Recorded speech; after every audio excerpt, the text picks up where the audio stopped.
Okay, well, let's get started. Welcome to everyone joining us.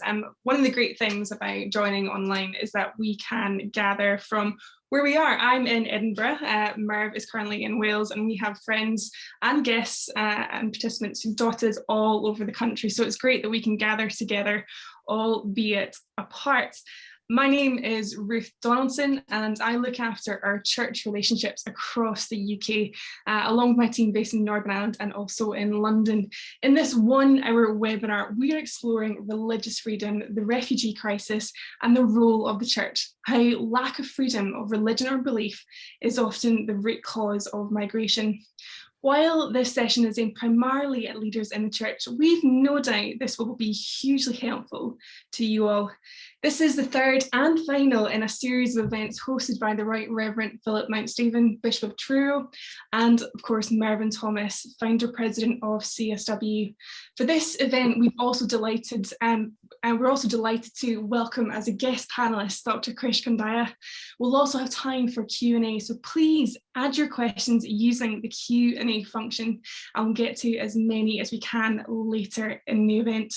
So without further ado, I'll now hand over to the Rt Revd Philip Mountstephen, who is going to begin by recapping on the theology of speaking for freedom of religion or belief for all, and briefly looking at the theology of caring for refugees.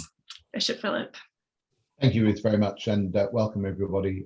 Whether this is your first time in these seminars or whether you've attended all of them, you're very welcome indeed. So yes, I'm going to recap something of what I've said already about the theology of advocating for freedom of religion or belief for all. And then I want to extend that to show why there is a clear biblical imperative to care for the stranger. Now, in our first session, I did acknowledge that advocating for freedom of religion or belief for all can be contentious within the life of the church. And I'm going to explore why that is, but also want to show why it's essential that we do so. One reason it's contentious is that some think our focus should be exclusively on the suffering church. And indeed, there are some fantastic organizations that Merv and I work with closely who do focus specifically on the suffering church, organizations such as Aid to the Church in Need or Open Doors, for example. That is their focus, but they certainly wouldn't say that we shouldn't advocate for freedom of religion or belief for everyone, far from it. Indeed, I can't think of any biblical warrant for only focusing on the suffering church. Galatians 6:10 says, "Therefore, as we have opportunity, let us do good to all people, especially to those who belong to the family of believers." Yes, of course, we have a responsibility to support and to look after and to care for those who belong to the family of believers. But Galatians 6:10 is not an argument for us to be exclusive in our support. Indeed, it is the exact opposite. Let us do good to all people. Another objection is that in advocating for freedom of religion or belief for all, we're guilty of syncretism of treating every religion as the same. And some people say that campaigning for freedom of religion or belief is antithetical to evangelism because we're treating everyone the same. Now, not only can I see no logic to that argument, I would argue that campaigning for freedom of religion or belief for all actually enables evangelism. Central to Article 18 of the Universal Declaration of Human Rights is the right not just to hold a faith or not, but the right to change faith too. So if we campaign for freedom of religion or belief for all, that involves campaigning for people's right to change their faith. So there is, I think, no contradiction. I would say indeed that we have a God-given right to choose what and who we believe in, and we need to treat people as responsible and ensure they have the freedom to choose. We look at Genesis 1 and 2, we do not see the man that God creates as an automaton. God gives him instructions, which presupposes the ability to choose to obey or not. The man therefore has agency and ability. He can choose, for example, what to call the animals the Lord brings to him. The Lord doesn't tell him how to fill the earth and subdue it. He has to decide how to do that. Now, of course, the man and the woman make a disastrous choice, but the consequence of that is not that the Lord removes their ability to choose. Indeed, the story of the Old Testament is in many ways the story of the Lord pleading and persuading, wooing and cajoling his people to make a better choice and to choose him. And the story of the New Testament is the story of people making a free choice to follow Jesus in their own time too. Indeed, there would be no church at all if people did not have the freedom to choose to follow him. No one in the end can be coerced into believing, and nor should anyone ever try. Freedom of religion or belief matters for everyone, everywhere. And if you are a Christian, you have benefited yourself from that freedom. But ultimately, for me, the key justification for advocating for freedom of religion or belief for all lies in Jesus. It lies both in his words and in his deeds. Let's take them in turn. Let's start with Jesus' words. Which of these three do you think was a neighbor to the man who fell into the hands of the robbers? Jesus asked. He replied, the one who showed him mercy. Jesus said to him, go and do likewise. And in the parable of the Good Samaritan, Jesus defines our neighbor in the widest possible terms. Our neighbor is not just the one near us and like us, but the one distant from us and different from us. And it is such people that Jesus calls us to love, and we must not fail to do so. But we advocate for freedom of religion or belief for all, also on the basis of what Jesus has done and what he has done above all on the cross. In one of our Anglican communion prayers, we talk about the way that Jesus opened wide his arms of love upon the cross. And the cross is God's loving, heartbreaking embrace of all humanity in our wretchedness and sin, as Jesus bears the weight of the whole world's sin on his shoulders. And I want to say unequivocally that God so loved the world that he gave his only son, that all that believe in him should not perish, but have eternal life. God so loved the world, all its peoples, everywhere, at all times. And I want to stand up for freedom of religion or belief for everyone without fear or favor, to express for myself the breadth of God's love, and indeed to ensure that all people everywhere have the opportunity to believe in Jesus and find liberty, life, and love in him. Now, I think we can extend that argument to demonstrate why we need to care for the stranger in our midst, or the one who comes amongst us as a stranger. Yes, Jesus' embrace is universal, but in his ministry, we clearly see a preference for people on the margins. And in our world today, not only are religious and cultural minorities on the receiving end of much discrimination and marginalization, but increasingly the pressures on them are growing in an increasingly intolerant world. And increasingly, such people find themselves as migrants on the move, uprooted from the place that they call home. And that is going to be a major, serious and growing issue in the years to come. Now, as Christians, I believe that we should be at the forefront of standing up against the marginalization and victimization of itinerant migrant communities the world over, although sadly we are not always. One of Israel's foundational statements of self-identification was that a wandering Aramean was my father, Deuteronomy 26:5. Wandering was hardwired into the people of Israel's identity. They were desert wanderers for 40 years. Later, of course, they were sent into exile. Mary and Joseph traveled to Bethlehem and later fled as refugees to Egypt. Jesus was an itinerant preacher, Paul a wandering missionary. Indeed, I think you can say with reasonable confidence that most of the exciting things in Scripture happen not when people stay at home, but when they wander. It's then that they seem closest to their God. And the opposite is true too. When they're settled and in the land, that's when things are most likely to go wrong spiritually, precisely because it's then that they become less dependent on their God. And yet in the world and in the church today, it is far too often the wanderers not who are welcomed as those who might have something significant to share, maybe even about God, but are seen instead as a threat to be held at arm's length. And where we find such attitudes in ourselves, we should repent of them deeply. There is nothing of Jesus, the itinerant preacher who had nowhere to lay his head, in such attitudes.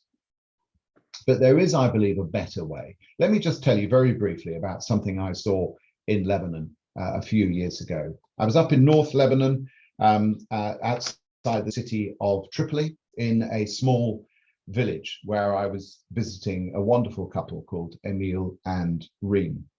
Now, Emil is a priest, pastor,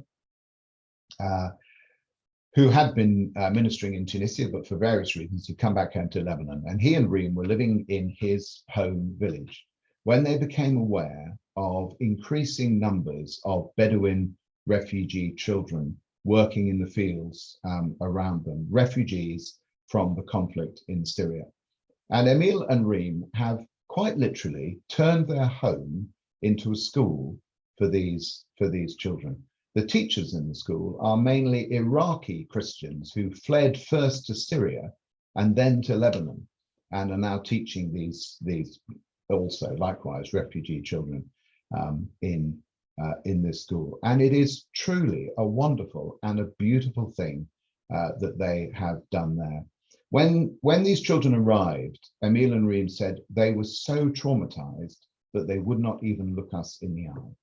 But when I was there, I was bouncing on a trampoline with Bedouin refugee children in northern Lebanon. On the ground, I was worshiping with them, I was playing with them, we were singing. And on the ground nearby, I saw two chalk pictures on the concrete. One was of a great big heart, and the other was of a cross with a child dancing in front of it. And you know, I thought to myself, I don't think I've ever felt quite so close to the kingdom of God as I have here in this place, as these children have been welcomed and been given hope and love by these wonderful people. Emil and Reem opened their hearts and their home to those Bedouin children with such transformational effect. And may we, the church in this country today, do no less than that. Thanks very much. Thanks, Bishop Philip, and just thank you so much for just that really important reminder, particularly of the theology of FORB, and we just pray that that inspires the practical application of that. Do remember that we have a Q&A later on. We'd love to see many questions coming in, so there is the chat function at the bottom of Zoom, so do get your questions in there and we'll ask that shortly later. Mervyn, we have Mervyn who will share some of the migrant crisis where freedom of religion or belief is a key factor. Mervyn. Thanks very much, Ruth, and thank you, Philip, for that powerful, particularly that powerful illustration at the end there, which is what the Christian family is all about, and it was very, very powerful. Thank you. Statistically speaking, the world is facing the largest displacement crisis since the Second World War. However, contrary to popular belief, Western countries only host about 14% of the world's refugee population, with most of those being in Germany and France, and the UK not even in the top 25. But of course, recently we've seen a close hand, close to 3 million people fleeing Ukraine in a matter of weeks. But crises like these have been ongoing for decades. You might remember, those of you who were on previous sessions with us, that at our last session, I mentioned the country of Eritrea. And the government there is responsible for widespread crimes against humanity, against its own citizens. A few years ago, the UN Office of the High Commissioner for Refugees estimated that 12% of the population had become refugees or asylum seekers. Monthly, thousands still continue to flee that particular country.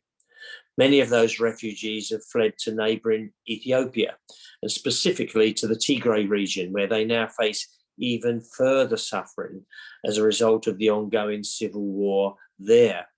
Eritrean soldiers have been implicated in the murders of Eritrean refugees, the destruction of 2 refugee camps, and the forced return of thousands to Eritrea, where they'll likely face imprisonment, torture, and even extrajudicial execution. At one of the camps, they called for a meeting with camp leaders, and the 20 or more who attended were bound with their elbows pinioned behind their backs, detained in a church at the camp for 2 days, and then driven away in trucks, never to be seen or heard of again. The Eritrean army also committed the most appalling violations against Tigrayan civilians, including widespread and systematic use of rape as a weapon of war and massacres of men and boys over the age of 7 years old. As a result, Eritrean refugees are known to have been targeted in retaliation by Tigrayan vigilantes. Caught between the Eritrean army and episodic retaliation, many are fleeing once more, risking horrors in Libya, where African refugees suffer what the UNHCR has described as unspeakable brutality and inhumanity, and undertaking potentially deadly Mediterranean crossings in search for refuge. I also mentioned last time Syria, where egregious persecution has again resulted in a significant refugee crisis. An estimated 650,000 Christians have fled the country alone, with many more displaced internally. For example, in the north of the country, the city of Raqqa is believed to be home to fewer than 80 Christians today, in comparison to an estimated 13,000 before 2014. Most Syrian refugees have gone to neighbouring countries such as Lebanon and Turkey, and even though the Islamic State has lost much of the territory it once held, many remain too afraid to return to what is essentially a war zone. I remember seeing that too in northern Iraq when I was there a few years ago, when ISIS had been liberated from Mosul, but families in camps were still frightened to go back. They had no idea what they were going to face. So most Syrian refugees have gone to neighbouring countries such as Lebanon and Turkey, and even though the Islamic State has lost much of the territory it once held. Others have attempted to go further still. Many of you will surely remember that heartbreaking story of Aylan Kurdi, a 2-year-old Syrian Muslim boy of Kurdish ethnicity, whose lifeless body was found photographed on the Mediterranean coast of Turkey after he drowned as his family attempted to flee Europe in September 2015. Such attempts continue to date, and there are thousands of families like that of Aylan's who have lost loved ones in their attempts to flee. Even though they know the challenges and dangers which lie ahead in making such crossings, the alternative of staying at their home country is even more terrifying. Then, of course, Afghanistan. The Taliban takeover of Afghanistan very recently has driven an estimated 2.9 million people from their homes, 3/4 of whom are being sheltered in nearby Iran and Pakistan. Many of these are religious minorities, such as Christians and Hindus, Sikhs, and Hazara Shia Muslims, who have fled a regime that is violently antithetical to other religious beliefs and considers conversion to a religion outside of their interpretation of Islam as punishable by death. In addition, the UNHCR estimates 80% of these refugees are women and children, who can face, of course, even further vulnerabilities on account of both gender and age, in addition to their religion. One important truth about these and many other instances of forced migration we are witnessing in the world today is that violations of the right to freedom of religion or belief, or FORB, are common and significant factor in forcing people to flee their homes and their countries. It's no coincidence that violations of FORB are widespread in all three of the countries I've just mentioned, and that many of those who belong to a religion or belief groups who are targeted in those countries. This is important because if we are serious about helping these people, we must make sure that any examination of the refugee crisis also examines the factors that drive people to flee in the first place. Another important aspect of forced migration is that individuals can sometimes be forced to flee their homes, but continue to reside elsewhere in their own countries. These people are known as internally displaced people, or IDPs. Perhaps one of the largest IDP populations are the Rohingyas in Myanmar, Burma. Not only have hundreds of thousands of Rohingya refugees fled to Bangladesh as a result of being targeted by the Myanmar army, but many more have also been displaced within their own country. And of course, remaining in Myanmar puts these people at further risk, as they're highly vulnerable to continued targeting by the military in a country where they're already effectively stateless. The same is true of other ethnic populations in that country, such as the majority Christian Kachin and Chin ethnic groups, who have experienced similarly widespread displacement as a result of the military's crimes against humanity. Elsewhere in the world and in northern and central Nigeria, hundreds of thousands of Christians have been forcibly displaced by violence from non-armed state actors, particularly militia of Fulani ethnicity, who continue to operate within insufficient intervention from the government and military. And I've visited Nigeria a number of times and have travelled to some of those areas where these armed groups operate, even going to Borno State, where the terrorist group Boko Haram is based. Elements of this group have now linked up with militia in central Nigeria, exacerbating the violence there, which the UK APPG on Forb has warned may indicate impending genocide. So how do we respond? Well, we need a holistic approach that understands and grapples with the root causes of injustice, including the injustices committed by regimes that often Western governments support, assist, and can therefore influence. Of course, we must play our part in assisting refugees. We must encourage our own government to do much more in this regard. And let me just pause there, because by assisting refugees, we are only really applying first aid.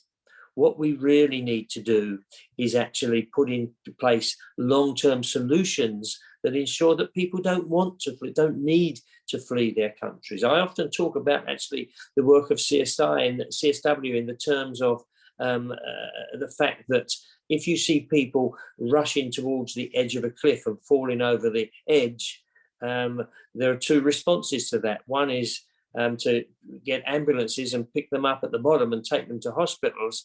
And the other one, of course, is to build fence at the top to stop them falling over. And that's what we need to be doing. Of course, we need to be providing the ambulances. Of course, we need to be assisting refugees, but we also need to be putting in solutions that stops there being refugees in the first place.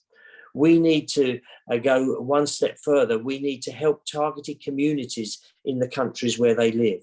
We need to raise awareness about the issues that are driving them to flee in the first place, including that of freedom of religion or belief, and call on our government to ensure that it's not only sharing these concerns with their counterparts in country, but that it's also at the forefront of international action to highlight and address discrimination and persecution wherever they manifest.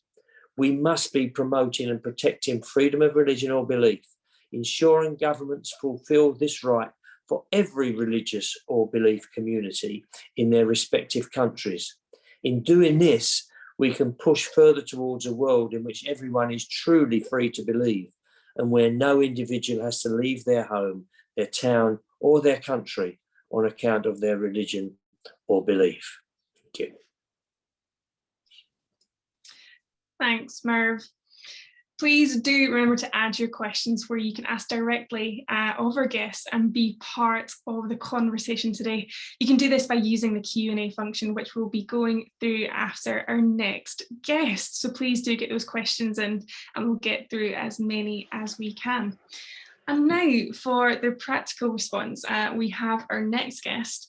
Dr Krish Kandiah is a social entrepreneur with a vision to help solve some of society's seemingly intractable problems, building partnerships across civil society, faith communities, government and philanthropy. In 2013, Dr. Kandiah founded Homes for Good, a charity seeking to find loving homes for children in the care system. He is a regular contributor to The Times of London and The Guardian, and is a regular broadcaster on BBC Radio 4 and Radio 2, including a feature on Radio 4's Sunday programme on Christian families welcoming Muslim refugee young people, sponsored by a Jewish philanthropist. Dr. Kandiah is a founder of the Sanctuary Project, following successful campaigns to support Syrian and Afghan refugees and newcomers from Hong Kong. He's leading a rapid response initiative to find humanitarian sponsors from families, individuals, churches, community groups, and individuals to sponsor Ukrainian refugees coming to the UK. I know for a fact here in Edinburgh, Dr. Krish Kandiah has definitely influenced a lot of that, certainly with what's happening in our own church. And so today, Krish will share on how we in the UK can respond to the need, and also how this can help us reach out in new ways to those of all faiths and none in the communities we serve. Krish. Thank you, Ruth, and what a lovely introduction. And I just want to cheer on everything that Bishop Philip has shared. He's so erudite. It was just great. And it's fantastic to be working with Merv as well, and what he's accomplished through CSW. So I think I'm the entertainment at the end of the important stuff. So I hope I can be helpful. So basically, we're in this really, really interesting moment as the UK responds to the refugee crisis in Ukraine. And what I see as a kind of tipping point opportunity for how we as a nation do engage with immigration, asylum, and refugees. I want to, again, confirm everything that Bishop Philip and Merv have said, but I'm feeling like we're in this pivot moment. So we are at the same time in our country renegotiating who we are in the world. So post Brexit, and let's not get into the good and the bad of that. Control of our borders has become quite a vote-winning platform, and many would see the new and pretty scary approach to asylum by repatriating people to Rwanda as a natural outworking of that. I mean, I'm normally able to find things to cheer the government on for, but I can't find anything redeemable in our Rwanda scheme.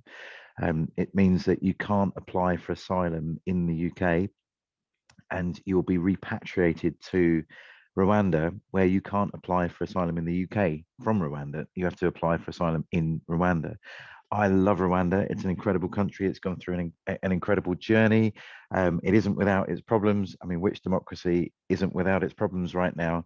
I kind of want to be watching Prime Minister's Question Time to see how he's coping with the Sue Gray report as this thing is going out. But it just looks like the way that we in the UK deal with some of our recycling. We send our recycling to Malaysia because it's not something we want to deal with ourselves. And it feels like that's what we're doing with asylum seekers. So at the same time that is happening, a pretty draconian project that is making it even more difficult, people fleeing war and terror, often, as we've been hearing, due to the restriction of their freedom of religion and belief. We're making it harder for people to come here. At the same time as that, we've seen 3 incredible waves of opportunity for hospitality. The first wave was the arrival of nearly 100,000 people from Hong Kong. The UK opened the British National Overseas Visa route in January of 2020, and it's estimated nearly 100,000 people have taken us up on that. Now, was that directly linked with freedom of religion and belief?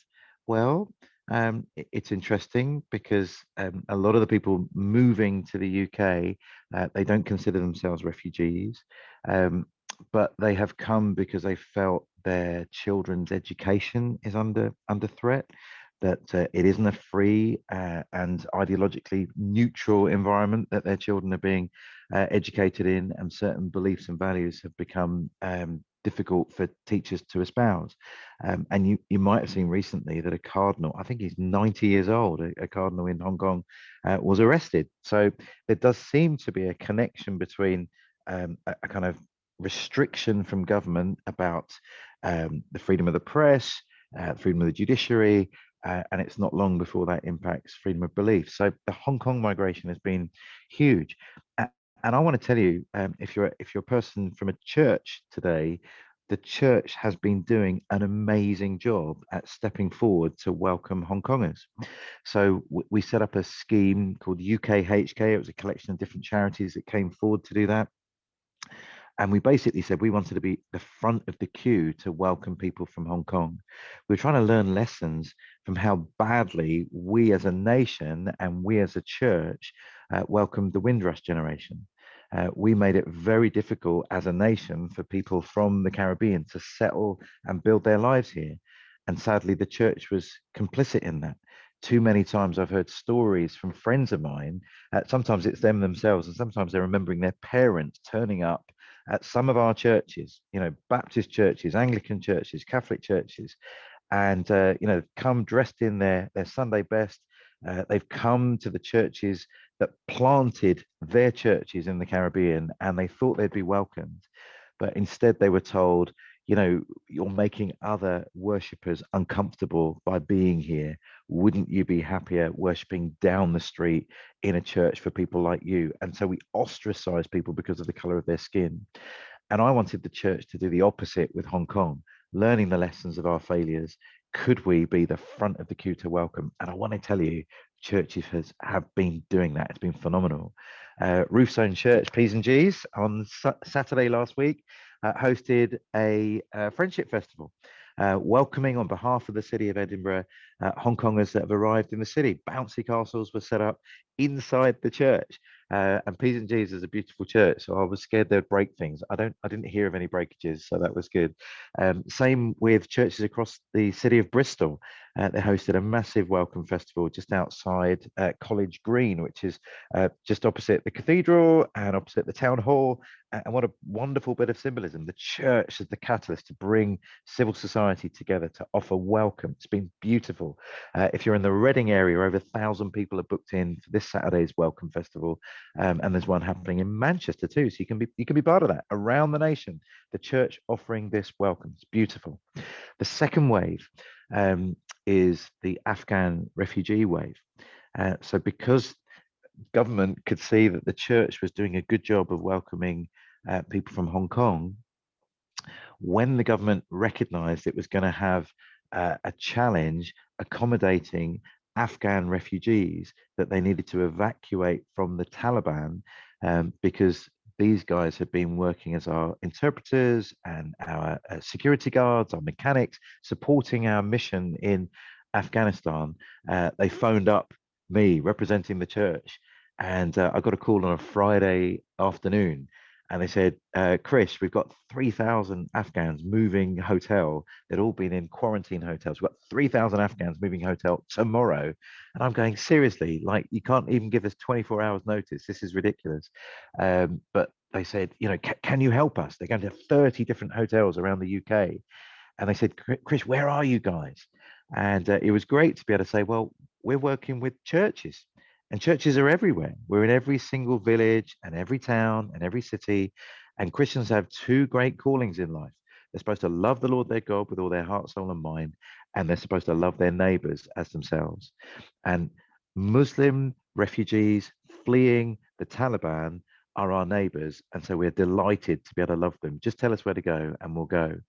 And again, full credit to you, the church.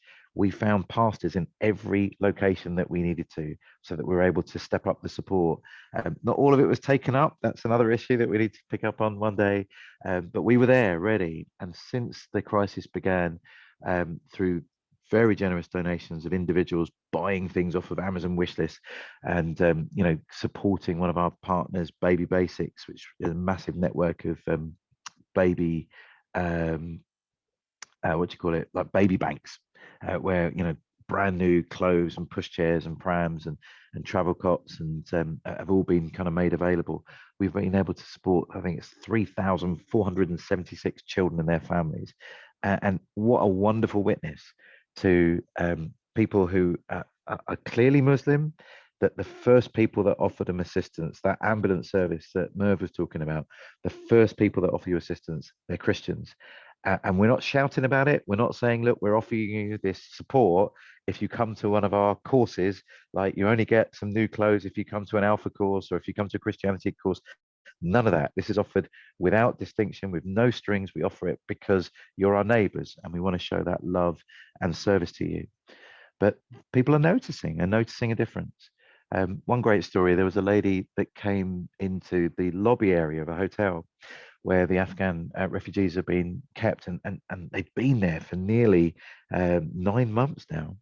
A lady comes down, and there's a couple from the church just offering a drop-in assistance, and the lady said, I'm not feeling well, and she didn't look very well, and so they called an ambulance.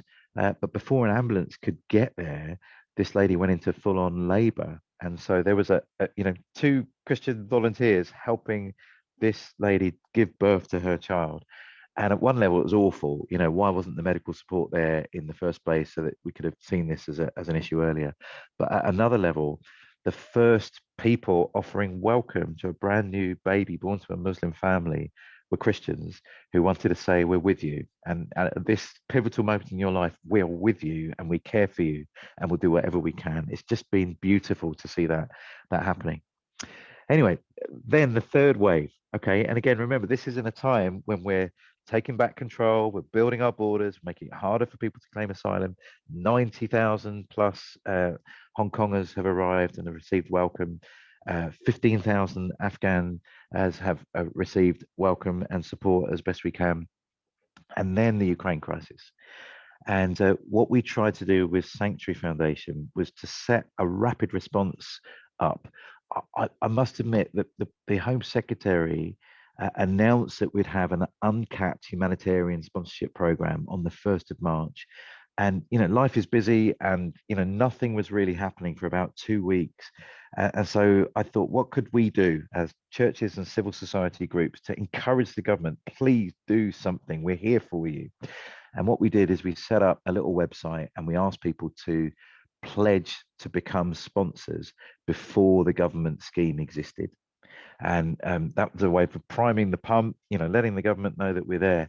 I was so excited. Over 11,000 people signed up to be sponsors before the government scheme was opened.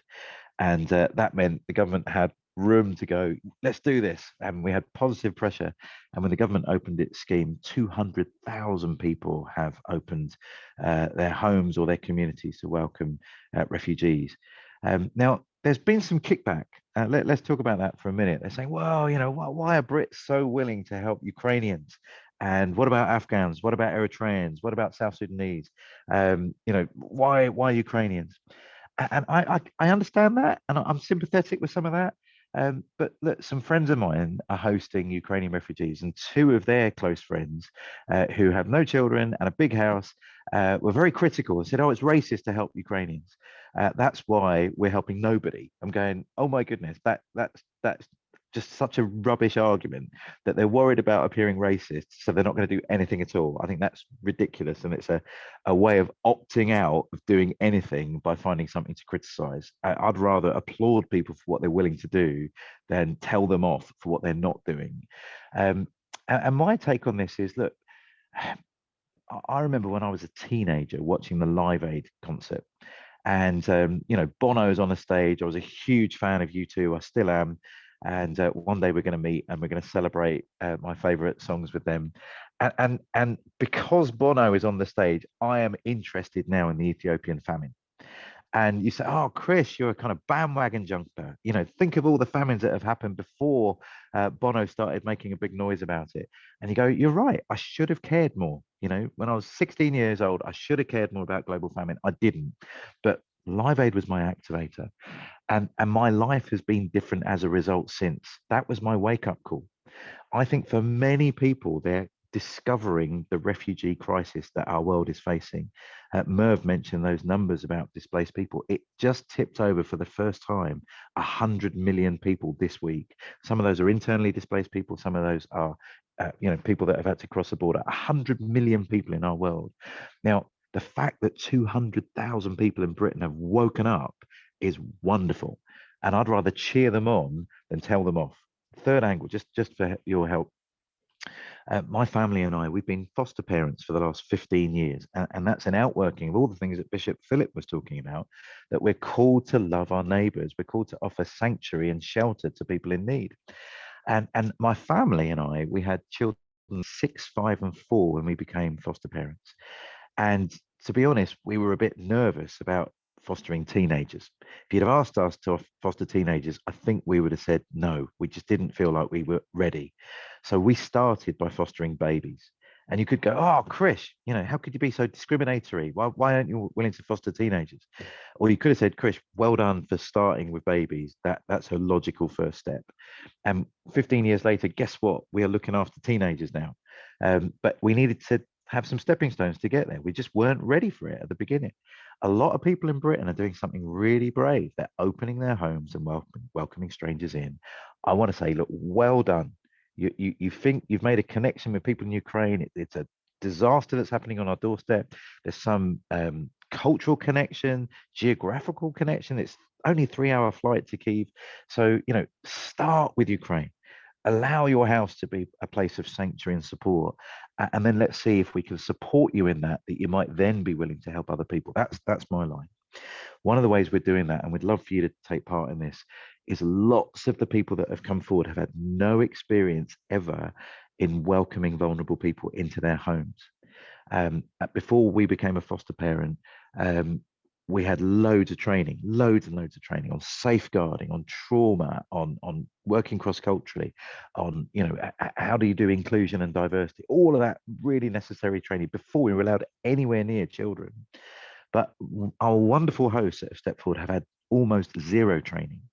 So that's something that Sanctuary Foundation has really worked hard at. We've got an online course, it's completely free, and it covers all the basics. It partners with some of the agencies you might know, people like 31/8 who are experts at safeguarding, people like the Royal College of Paediatricians who are expert at helping with trauma, Save the Children who have oodles of experience of working in other cultures, and Choose Love, which is a rapid deployment refugee charity. So we're trying to work collaboratively, and we've got Ukrainian refugees talking about their experiences, hosts talking about what they've been doing for many decades, and this course will give all of us, whether you are currently hosting, thinking about it, or volunteering, some of the basic skills you know to get started. You just need to go to sanctuaryfoundation.org.uk to make use of that.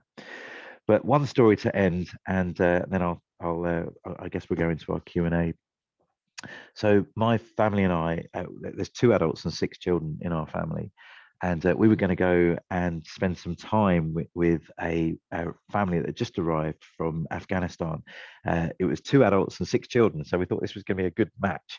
And I'd got to know the dad really well. He'd really helped us be a voice to government about what some of the Afghans had been facing. So we thought, let's just have a picnic. So we set off to have a picnic in Milton Keynes and around a lake they've got there.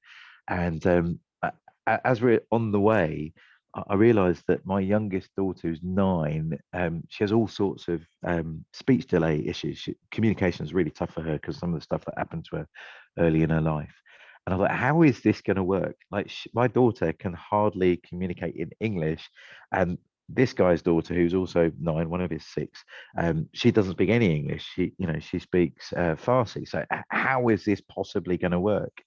And after an afternoon walking around a lake and then eating our halal vegetarian picnic, so that we were being as accommodating as we could to our new friends, I'm watching my 9-year-old hugging their 9-year-old daughter, and somehow, without any language, they had found a way to build a bridge. And for me, I thought there was something beautiful here, that, you know, love can find a way. There's a way that the love of God shown by us can build bridges of relationship and hospitality, that make it possible for relationships to form. And those relationships will give us great opportunity to demonstrate and speak about the love of God that has transformed our lives. And it needs to start somewhere. It needs to be appropriate. It needs to come no strings attached. But love and compassion are an incredible bridge for God to be using us. So I just want to say well done, all of you that are already doing stuff. And if you're not currently, we'd love to know how we can help you get activated. But yeah, thanks for having me. Thanks, Krish. It was fantastic to see you on BBC Breakfast one morning with Dan Walker talking about that hand raiser website where you were encouraging people to sign up, and amazing just to get that airtime. So we are coming into our Q&A. There is the Q&A function there where you can add questions. Thank you to everyone who's asked a few already. Most of these questions I think anyone could ask here. So the first one we have from Alicia. In the Wendy Williams independent report on the Windrush Review, she recommended the UK government introduce a migrants commissioner to improve understanding of migrants and develop policy across government departments. What's your view on a migrant commissioner, and would such a role help promote FORB, freedom of religion or belief? Anyone? I'm happy to have a go. The Wendy Williams report, I love Wendy Williams because she has an alliterative name, and some of my best friends have alliterative names. So including you. Oh, you noticed? That's good. It's a superhero thing, apparently, although I'm not claiming to be a superhero. Clark Kent, Peter Parker, Lois Lane, you name it. But seriously, the commissioners, they have some opportunity to hold government to account when they work well. So, for example, you could look at the Children's Commissioner, Anne Longfield, and oh man, I've forgotten the name of the new one. She's actually a friend, and I've forgotten her name, probably because it doesn't alliterate. But they're doing a good job at trying to hold the government to account on their commitments. So let's go for it. I mean, the government has appointed a Minister for Refugees, Lord Harrington. His job is particularly set up for the Ukrainian crisis, but he's also supposed to be working on the Afghan crisis. The advantage of a commissioner, at least in theory, is that they have a little bit of political neutrality. In practice, there's a really interesting dance for a commissioner, because if they're too outspoken, it's hard for them to actually influence policy. And if they're too in-house, it's hard for them to call the government to account. So it's a really difficult dance. I chair a board for the government. Well, it's supposed to be an independent board called the Adoption and Special Guardianship Leadership Board. And getting that balance right of being close enough to government that you can actually inform policy, but distant enough that you can be the critical friend, it's tough. I could see it as a really positive thing if it's got the teeth it really needs, but it's a great question. I mean, I think I wouldn't add much to that, except that it's not my area of expertise, but commissioners can be useful, as Krish says, and getting that balance between wanting to influence and therefore not perhaps overtly criticising too much is always a difficult one. But with regard to the actual question, which is about whether freedom of religion or belief should be part of that, the answer to that is if such a position is in any way pushed forward or brought forward, it would be down to us to make sure that we make that point to government, whoever's making the appointment. We always need to be in there to be pushing that, and also once a commissioner has been appointed to make sure again that we lobby those people. This is our role to do. Yeah. I think yes, I agree that such a role would and should help promote FORB. I think we need to understand very clearly in this country that belonging to a religious minority, which often means belonging to an ethnic minority as well, automatically renders you more vulnerable. DFID used to have this mantra that they responded to need, not creed. Which completely fails to recognize that creed can create need because you are a member of a vulnerable religious minority. So if we want to have an intelligent understanding of the drivers behind migration, then we absolutely need to understand that belief, faith is a critical factor in that. And leave it out, and you're simply not understanding what's going on in the world. Yeah, I mean, it does feel like a bit of a, I don't know, I'm relatively new to this space, a golden age in the UK's commitment. So we've got incredible Fiona Bruce, We've got a deputy special envoy, David Burrows. We've got Bishop Philip's fantastic report, which unequivocally taken on board. And now we've got this ministerial event in July on freedom of religion and belief. So it does seem to be a tactical time that you might want to solidify that commitment in such a role as a commissioner. That could be a really interesting way of doing it. Okay, we have our next question. Bishop Philip, I'm going to direct this to you. This is from Rod, and it's slightly, I guess, links to something that Krish alluded to earlier on. Is our stance on upholding freedom of religion undermined by our apparent or perhaps perceived preference for refugees who are like us, for example, Ukrainians?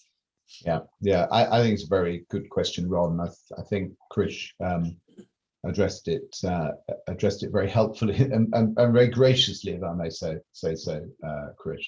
I mean, I think let me confess this, and I confess this slightly to my shame. I have been more moved by images of Ukrainian refugees than I have been of images of refugees from other places. Why?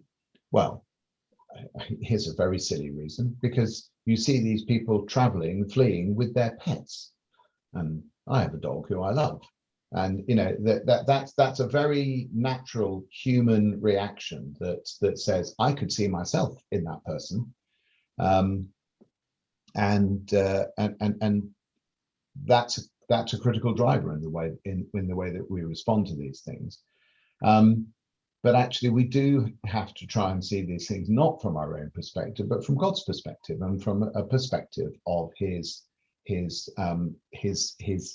undifferentiated, unbiased, gracious, generous love for all of humankind, and indeed for all of creation. And that's the attitude that we need to pray is actually seen in us, that we don't simply express a preference for people who are like us and near us, but express a preference for those who are different from us and distant to us. And that I think is a spiritual discipline, and it's a matter of the work of the Holy Spirit in our hearts and minds to change our perspectives on that.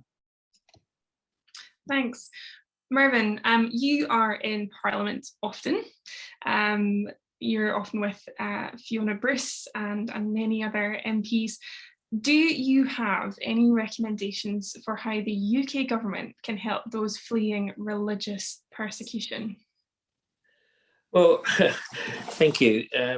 Yeah, I mean, and I think Krish has just referred to the fact that there's a lot going on at the moment with regard to freedom of religion or belief, and this is something that we have to keep pushing. Because there is very often a freedom of religion or belief perspective to so many of the problems in the world today. Many, not just the refugee crisis. There are so many: peace and stability and good business, and so many things that freedom of religion or belief is important. And our government, and in fact the world, is beginning to wake up to this. It's and I've said this many times, but 40 years ago when I started this work, nobody was interested in religious freedom. Very, very few people. Today, that's very, very different. We have got an unprecedented opportunity, I believe. Fiona Bruce is one of many envoys that have been appointed by different countries, in many parts of the world. And one of the things that I would like to see, for example, coming out of the ministerial, is that more countries appoint special envoys, somebody who it's their main job. And Fiona is in kind of a very interesting position. She's a parliamentarian, and she's also part of government, and she sort of sits between the two. And but she, in order to do her job properly, she needs people like us, civil society. And when we say us and civil society, we're talking about the ordinary people that are on this call today, that are interested in the subject. We've all got a voice in this, and but someone like Fiona Bruce and in fact the government, the minister above Fiona, who is in charge of human rights, Tariq Lord Ahmed, who is the human rights minister, they respond to pressure from us. They respond to pressure from civil society, and we should be pushing constantly. And Bishop Philip in his review made 22 recommendations of areas where the government can begin to make a difference for freedom of religion or belief, and to begin to put freedom of religion and belief at the heart of foreign policy. I have to say the government has started towards those 22 recommendations, but there's a long way to go, because it's all about changing culture. You can't tick boxes and say that recommendation's done with. It's about changing culture. But the reason that we are in the position where we are today with regard to the awareness of religious freedom is because Christians and others for many years now have been pushing this, we use the word lobbying, but raising awareness. We have to continue to do that, and to make sure that whenever we raise awareness of an issue, we're also making recommendations of action that will really make a difference. Krish, I've got a question for you. And you have given great examples already of how, as individuals and as church communities, we can get involved. In a world where people are, I don't like using this word, but busy, life is pretty full. And yet I think instinctively people do want to help.